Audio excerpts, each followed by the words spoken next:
के तपाईको YouTube च्यानलमा भ्युज आइरहेको छैन, सब्स्क्राइबर बढिरहेको छैन? के तपाई YouTubeमा नयाँ हुनुहुन्छ र YouTubeबाट आम्दानी गर्न चाहनुहुन्छ?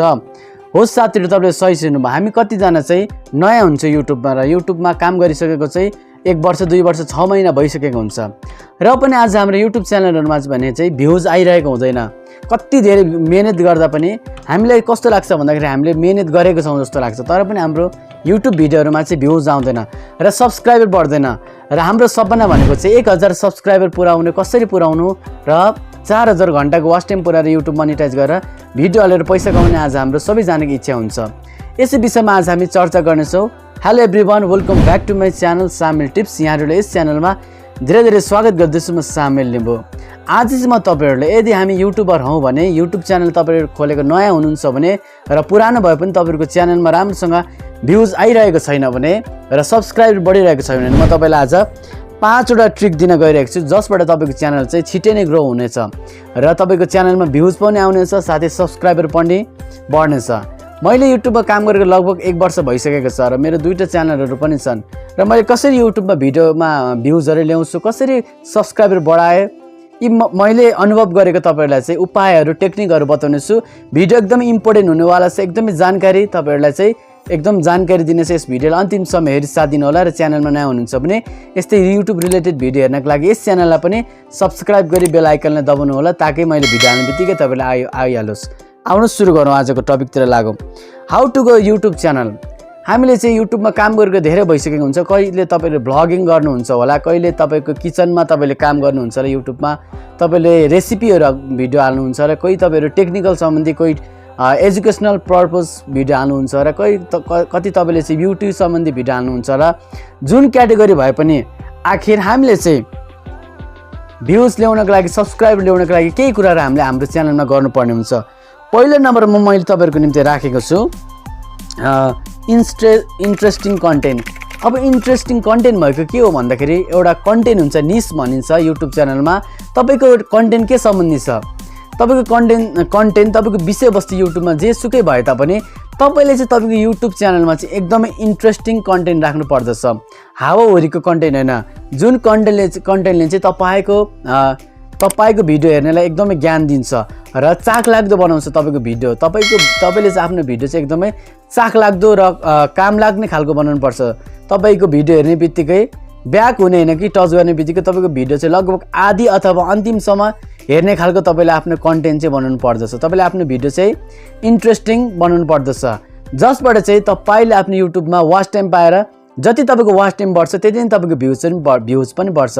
तपाईको यदि भिडियो कसैले टच गरेर चाहिँ 2 सेकेन्ड 5 सेकेन्ड हेरेर मात्रै ब्याक हुन्छ भने तपाईको भिडियो चाहिँ कहिले पनि भाइरल हुँदैन। यदि तपाईको भिडियो चाहिँ काम लाग्ने छ भने, हेर्नु सुरुदेखि अन्तिमसम्म हेर्नु मन लाग्दो छ भने चाहिँ तपाईको भिडियो आधी मात्र हेर्यो भने, यदि 2 मिनेट मात्र हेर्यो भने पनि तपाईको भिडियो चाहिँ चाँडो बुस्ट हुने सम्भावना छ र तपाईको भिडियो चाहिँ युट्युबले चाहिँ धेरैको मोबाइलमा, धेरैको ल्यापटपमा पुर्याइदिन्छ र तपाईको भिडियोमा भ्युज आउँछ र तपाईको भिडियो चाहिँ कसैले सर्च गर्दाखेरि आइहाल्ने पर्ने, तपाईको भिडियो चाहिँ कसैले सर्च गर्दाखेरि आउनु पर्ने हुन्छ र तपाईको भिडियो कसैले टच गर्यो भने चाहिँ छोडिहाल्ने हैन, हेरिराख्नु मन लाग्ने खालको तपाईले इन्ट्रेस्टिङ बनाउनु पर्ने हुन्छ। पहिलो नम्बर तपाईले मैले भनिसकेको छु। अब दोस्रो नम्बरमा मैले तपाईलाई राखेको छु थम्बनेल। थम्बनेल भनेको के हो हजुरहरु कतिजनालाई थाहा होला र तपाईले राम्रो पनि बनाउनुहुन्छ होला। थम्बनेल भनेको चाहिँ जसरी हामीले युट्युब च्यानल खोलेपछि युट्युब भिडियोहरु हेर्दै गर्दाखेरि जति पनि त्यहाँ हामीले थम्बनेलहरु देख्छौं, पोस्ट कार्ड देख्छौं, त्यसलाई नै हामीले थम्बनेल भनिन्छ। जस्तै हामीले पहिलाको जमानामा फिल्म हेर्नको निम्ति फिल्मको पोस्ट कार्ड हेरेर यो फिल्म राम्रो होला भन्ठानेर चाहिँ आज हामीले चाहिँ पहिला चाहिँ हामीले फिल्म हल भित्र गएर फिल्म हेर्ने गर्थ्यौं। त्यसैगरी आजको जमानामा भने चाहिँ हामीले युट्युबमा चाहिँ स्क्रोल गर्दै गर्दा कसैले युट्युब भिडियोहरु हेर्दै गर्दाखेरि चाहिँ यदि एकदमै राम्रो थम्बनेल देख्यो भने मात्र त्यो थम्बनेललाई क्लिक गरेर भिडियो हेर्ने गर्छ र तपाईले पनि आफ्नो भिडियोको थम्बनेल चाहिँ एकदमै राम्रो एट्र्याक्टिभ बनाउनु पर्ने हुन्छ। जुन थम्बनेल चाहिँ थिचो लाग्ने खालको, यो एकदमै काम लाग्ने भिडियो होला भन्ने खालको चाहिँ तपाईले थम्बनेल बनाउनु पर्ने हुन्छ। साथै तपाईले थम्बनेलमा चाहिँ अलिकति क्लिकबेट पनि गर्नुपर्ने हुन्छ। क्लिकबेट भनेको चाहिँ तपाईले थम्बनेलमा अलिकति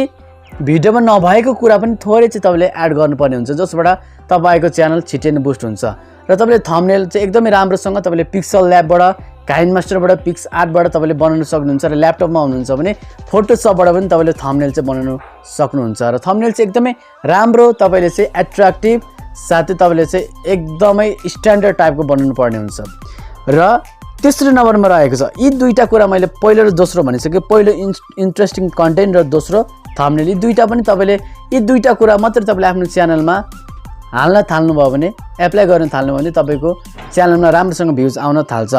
र तेस्रो नम्बरमा रहेको छ टाइटल डिस्क्रिप्सन ट्याग चाहिँ तपाईँले राम्रोसँग भर्नुपर्ने हुन्छ यसलाई मैले राखेको छु एसइओ भनेर एसइओ भनेर चाहिँ आज हामीले जान्नुपर्ने हुन्छ युट्युबर भइसकेपछि एउटा हामी युट्युब च्यानल चलाउनु भइसकेपछि एसइओ सर्च इन्जिन अप्टिमाइज भनेर भनिन्छ एसइओलाई एसइओ भनेको चाहिँ के हो भन्दाखेरि जस्तै कसैले how to grow YouTube channel भनेर युट्युबमा सर्च गर्छ भने तपाईँको भिडियो त्यसमा देखा पर्नु पर्यो पहिलो दोस्रो तेस्रो जहाँ होस् तपाईँको भिडियो देखा पर्नु पर्यो अनि त्यसपछि तपाईँको भिडियो हेर्नु छ यदि तपाईँको भिडियो देखा परेन भने तपाईँको भिडियो कसरी हेर्ने जस्तै कसैले माई फर्स्ट ब्लग भनेर सर्च गर्छ भने जस्तै कसैले how to make KFC chicken recipe भनेर सर्च गर्छ भने तपाईँको भिडियो पनि त्यहाँ आउनु पर्यो यदि हामीले यसरी राम्रोसँग गर्न सक्यो भने तपाईँको भिडियो चाहिँ माथि तपाईँको टप बटनमा देखिन्छ जसले तपाईँको भिडियो सर्च गर्छ कुनै विषयवस्तु कुनै इम्पोर्टेन्ट काम पर्यो भने अनि यसरी गर्नको लागि तपाईँले चाहिँ अघि मैले भनेको जस्तै टाइटल ट्याग डिस्क्रिप्सन चाहिँ एकदम राम्रोसँग भन्नुपर्ने हुन्छ टाइटलमा चाहिँ तपाईँले how to make YouTube content how to make recipe how to लगाएर तपाईँले टाइटल राख्नुपर्ने हुन्छ र डिस्क्रिप्सनमा चाहिँ तपाईँले चाहिँ तपाईँको भिडियो के सम्बन्धी हो योर क्वेरिज भनेर साथै ह्यासट्याग लगाएर चाहिँ तपाईँले आफ्नो डिस्क्रिप्सनमा चाहिँ तपाईँको भिडियो बारेमा लेख्नुपर्ने हुन्छ योर क्वेरिज लेखेर चाहिँ तपाईँले चाहिँ त्यहाँनिर चाहिँ 5वटा 10वटा जति चाहिँ तपाईँको भिडियोको बारेमा चाहिँ के भनेर सर्च गर्छ मान्छेले त्यसरी तपाईँको भिडियोको बारेमा चाहिँ अब जस्तै तपाईँहरूले चाहिँ एसइओ गर्दाखेरि चाहिँ तपाईँले टाइटलमा how to grow YouTube channel how to make chicken recipe यसरी चाहिँ तपाईँले लाउनु पर्ने हुन्छ टाइटलमा र डिस्क्रिप्सनमा चाहिँ तपाईँले मैले भने अघि योर क्वेरिज योर क्वेसन भनेर चाहिँ 10वटा 15वटा जति चाहिँ how to make how to increase यसरी तपाईँले चाहिँ त्यहाँनिर ट्यागहरू लाउनु पर्ने हुन्छ डिस्क्रिप्सनमा र डिस्क्रिप्सनमा तपाईँले ह्यास दिएर चाहिँ तपाईँले 5वटा जति ह्यासट्याग पनि लाउन सक्नुहुनेछ मैले यहाँ तपाईँले अगाडि स्क्रिनमा देखाइसकेको छु साथै इम्पोर्टेन्ट कुरा भनेर चाहिँ तपाईँलाई इम्पोर्टेन्ट कुरा के भन्नुपर्छ भने तपाईँलाई चाहिँ तपाईँले ह्यासट्याग साथै तपाईँले ट्याग चाहिँ राम्रोसँग लाउनु पर्ने हुन्छ तपाईँले हामीले थम्बनेल हालिसकेपछि पहिला सुरु टाइटल हाल्छौँ त्यसपछि डिस्क्रिप्सन हाल्छौँ त्यसपछि हामीले ट्याग हाल्छौँ ट्यागमा चाहिँ हामीले जो एसइओ गर्नु राम्रोसँग सिक्नुपर्छ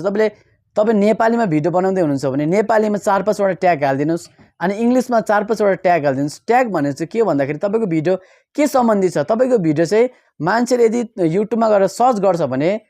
त्यो कसरी सर्च गर्छ हाउ टु भनेर कसरी भनेर चाहिँ तपाईँले त्यहाँनिर चाहिँ डिस्क्रिप्सनमा राख्नुपर्ने हुन्छ यहीलाई नै एसइओ भनिन्छ र एसइओको बारेमा तपाईँलाई म एकदमै राम्रो महत्त्वपूर्ण भिडियो अर्को एपिसोडमा लिएर आउने नै छु र 4 नम्बरमा मैले भने टाइटल ट्याग डिस्क्रिप्सन राम्रोसँग राख्नुपर्ने हुन्छ मैले 3 अनि 5 नम्बरमा तपाईँले मैले के भन्छु भन्दाखेरि 5 नम्बरमा चाहिँ तपाईँले रेगुलर भिडियो अपलोड गर्नुपर्ने हुन्छ मेरो च्यानलमा भ्युजै आउँदैन म अब छोडिदिन्छु भनेर चाहिँ तपाईँले 10-15वटा मात्रै भिडियो 50वटा मात्रै भिडियो हालेर छोड्नुभयो भने तपाईँले कहिले पनि युट्युबमा सक्सेस गर्नु हुँदैन एउटा प्यासन धैर्य राख्नुपर्छ तपाईँले चाहिँ युट्युबमा जहिले पनि रेगुलारिटी गर्नुपर्छ आफ्नो युट्युब च्यानलमा भ्युज आओस् नआओस् तपाईँले एकदमै आफ्नो बेस्ट दिन कोसिस गर्नुपर्छ युट्युब च्यानलमा तपाईँले चाहिँ निरन्तर जब तपाईँको एउटा भिडियो बुस्ट हुन्छ त्यसपछि तपाईँको सबै च्यानल नै बुस्ट हुन्छ त्यही भएको कारणले गर्दाखेरि अघि मैले भने जस्तै इन्ट्रेस्टिङ कन्टेन्टको साथ राम्रोसँग एट्र्याक्टिभ थम्बनेल हालेर अनि एसइओ गरेर टाइटल ट्याग डिस्क्रिप्सन राम्रोसँग भरेर